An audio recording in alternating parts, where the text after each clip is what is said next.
Retail sales dari Amerika akan menjadi topik utama untuk malam nanti, tapi kurang lebih sekitar 5 menit lagi saat saya merekam video ini, kita akan juga dapatkan laporan GDP dari Inggris. So, inilah ulasannya. Ya, sampai tadi malam, kurang lebih tidak ada data ekonomi yang cukup penting dari Amerika, dan juga saya melihat ada satu hal yang cukup penting di sini. Mereka semua masih tetap mencoba berargumen terkait dengan data inflasi yang dirilis di hari sebelumnya. Jadi, kalau teman-teman ingat, di hari Selasa kita sempat mengupas terkait dengan potensi inflasi yang diperkirakan akan turun, tapi ternyata resultnya adalah relatif lebih tinggi daripada ekspektasi. Dan itulah sebabnya kenapa emas akhirnya ambruk atau turun di bawah level 2000. Nah, satu sisi, di siang hari juga kemarin kita sudah dapatkan data inflasi Inggris, tapi yang sangat berkomentar dan sangat banyak komentarnya adalah dari pejabat-pejabat Fed terkait dengan kondisi inflasi Amerika.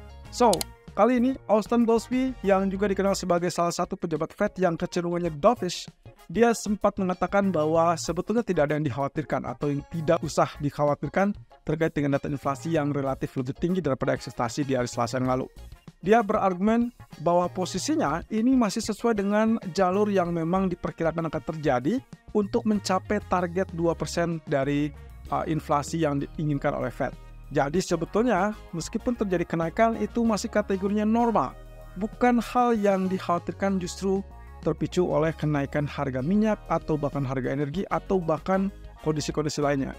Nah, walaupun demikian juga ini sebetulnya setara dengan apa yang disampaikan oleh Janet Yellen, mantan ketua Fed dan juga sekaligus sekarang ini menjabat sebagai Menteri Keuangan Amerika. Dia mengatakan bahwa ya tidak ada yang harus dikhawatirkan. Jadi sebaiknya jangan terlalu fokus dengan kondisi fluktuasi yang terjadi. Itu hanya relatif kecil dan minor. Nah, sementara Yellen mengatakan kondisi realnya adalah harga telur, bensin, bahan bakar, dan juga kondisi-kondisi lainnya terkait dengan yang bisa mempengaruhi tingkat inflasi, justru kecenderungannya mulai turun. Sehingga inflasi seharusnya sudah mulai berjalan ke tingkat yang lebih normal. Jadi, teman-teman, kondisi inflasi 2 hari lalu, walaupun itu sempat mengagetkan bagi Yellen, market terlalu berlebihan untuk bereaksi. Jadi intinya apa ya? Intinya adalah kemungkinan kita masih tetap akan mencermati data lebih lanjut seperti yang disampaikan oleh Waller dan juga teman-teman Fed lainnya, bahwa mereka masih tetap harus fokus dan mencari bukti bahwa inflasi betul-betul turun. Jadi ya oke, Maret tidak ada pemangkasan, tapi mungkin Mei atau Juni. Semua itu tergantung data ekonomi seperti yang akan terjadi nanti malam retail sales. Kemudian seberapa sehat kira-kira kondisi dari konsumen Amerika itu yang akan digambarkan dari retail sales nanti malam. Dan ini korelasinya adalah terkait dengan inflasi nantinya. Nah, kenapa bisa? Karena kondisi dari retail sales atau daya beli dari konsumen Amerika nantinya akan mencerminkan tingkat permintaannya. Bagaimana tingkat permintaannya? Apakah lebih tinggi atau akan lebih rendah? Kalau lebih tinggi, of course ini akan memicu terkait dengan mungkin inflasi nanti berikutnya masih tetap akan naik atau membandel atau dengan kata lain tetap tinggi. Dan itu akan mempersulit atau setidaknya sedikit mempersulit tindakan yang akan dilakukan oleh Fed berikutnya. Nah, tapi kalau data retail sales ini lebih rendah, of course ada harapan bahwa itu akan memicu inflasi yang lebih rendah pula. Artinya, seperti yang diharapkan oleh Fed dalam menilai Powell, mereka butuh bukti lebih lanjut bahwa inflasi bisa turun berkelanjutan, bukan hanya sesaat. Jadi target mereka 2,0%, sampai sejauh ini masih ada di 3,4 atau bahkan ya kita bilang ini belum terlalu mencapai apa yang diinginkan. Well, ekspektasinya memang kita berharap kemarin 2,9, tapi apa terjadi? Dia cenderung masih tetap bertahan di level 3%-an. Jadi inilah yang membuat kenapa market perlu tahu data retail sales nanti malam. Ekspektasi untuk nanti malam adalah retail sales-nya turun. Yang menarik di sini, data yang ditunjukkan dari data retail sales itu diharapkan turun ke minus 0,2% dari sebelumnya 0,6%. Sementara topik utama atau fokus utama dari pasar adalah core retail sales. Jadi harap perhatikan core retail sales-nya mirip dengan core inflation. Berarti kita juga butuh bukti bahwa core retail sales-nya harus turun. Kalau ternyata datanya lebih tinggi, maka kemungkinan potensinya konsumennya tetap sehat dan berarti dolar akan relatif kuat. Dan itu berarti semua yang bertentangan dolar itu akan berjalan turun.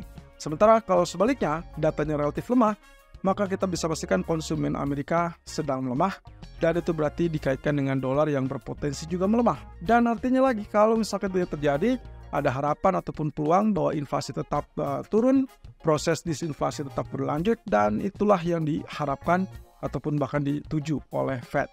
Nantinya baru nanti kita akan lihat apakah Fed sangat terbuka untuk mulai memangkas di bulan Maret atau tetap Mei atau mungkin Juni.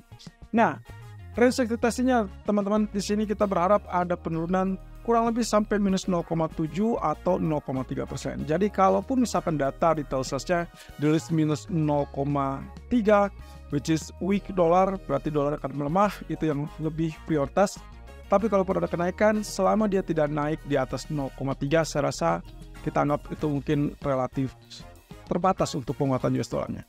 Jadi kita tinggal tunggu saja ya posisinya. Kalau misalkan retail sales di 0,0%, saya rasa dolar akan menguat untuk pertama kalinya atau respon utamanya.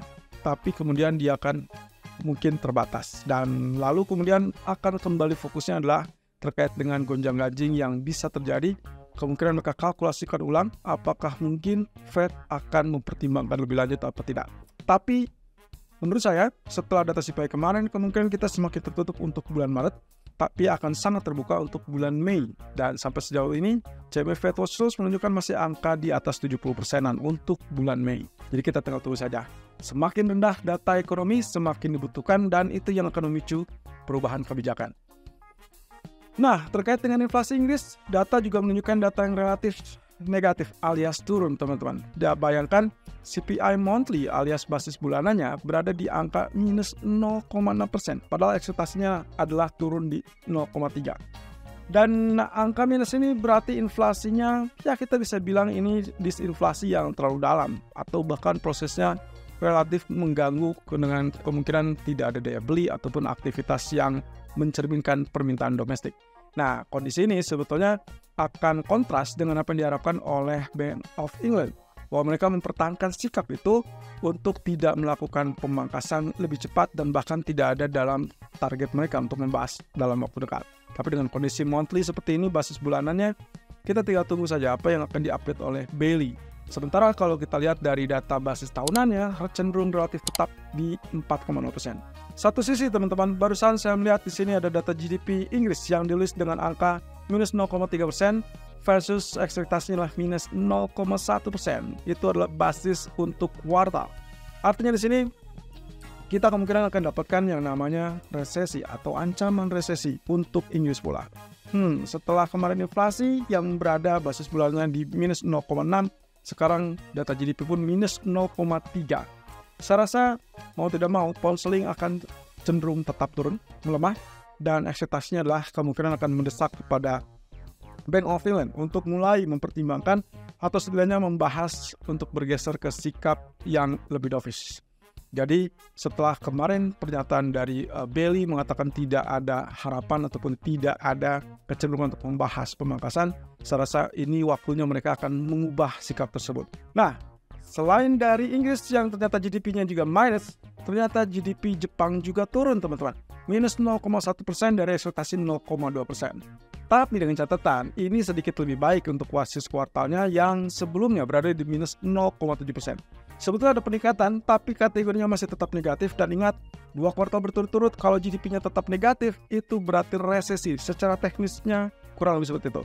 Sayangnya tidak ada pejabat dari Bank of Japan ataupun dari pemerintah setempat atau bahkan dalam hal ini adalah Kementerian Keuangan yang mengatakan bahwa mereka sedang dalam kondisi resesi. Well, saya rasa topik utama mereka bukan kesana untuk saat ini, melainkan pembahasan tingkat upah yang akan atau diperkirakan rampung di pertengahan Maret, lalu kemudian perubahan kebijakan dari negatif ke 0% atau bahkan ke positif. Jadi kita tinggal tunggu waktunya ya. Ini kondisi di mana yang mengakibatkan posisinya USD Japanese Yen masih cenderung tertahan di level 150-an. Tapi sejauh ini sudah ada tanda-tanda turun. Jadi lagi-lagi efek mungkin kekhawatiran intervensi mata uang juga mulai mergelayuti pasar untuk saat ini, sehingga kenaikan sampai level 150 ataupun 151 diartikan sebagai potential sell bagi para trader. Nah, tapi jangan salah, posisinya belum terlalu aman karena intervensinya masih sebatas verbal. Jadi kita akan lihat, tunggu saja apakah ini akan sangat berpengaruh dengan data retail sales Amerika nanti malam atau tidak. Of course, yang sudah-sudah perhatikan dengan US Treasury Yield. Nah, ada kabar bagus terkait dengan China. Meskipun mereka tidak aktif dalam perdagangan sampai minggu depan, Tapi kabar bagusnya adalah lalu lintas traffic yang terlihat selama liburan meningkat pesat. Dan ini ada kenaikan 14%, jauh lebih sibuk daripada tahun sebelumnya. Ya cukup wajar sih ya, karena tahun sebelumnya baru bangkit dari yang namanya COVID. Nah kemudian lalu lintas sepanjang 73 jalan tol yang ada di negeri tersebut naik sekitar 72 atau 7,2 ya 7,2% dibandingkan tahun sebelumnya. Sementara untuk jalur nasionalnya, jalan raya di jalur nasional juga cenderung mengalami peningkatan. Sebetulnya kalau kita korelasikan ini mungkin tidak bermanfaat untuk informasi apapun, tapi aktivitas lalu lintas, aktivitas yang menunjukkan adanya keramaian, maka dipastikan ini adalah bentuk dari meningkatnya daya beli ataupun aktivitas, karena berarti kita bicara tentang Imlek. Ya, status Imlek ini yang masih cukup kuat, kemungkinan berarti ada tanda-tanda positif untuk aktivitas ekonomi di China. Dan itu berarti Hang Seng sangat wajar setelah China nanti buka, kemungkinan kembali ke harapan stimulus dan juga PBOC. Jadi, saya sangat optimis untuk Hang Seng tetap mengalami kenaikan. Nah, sementara itu, untuk nanti malam, kita akan perhatikan data retail sales-nya, jadi kurang lebih hati-hati saja dengan core retail sales.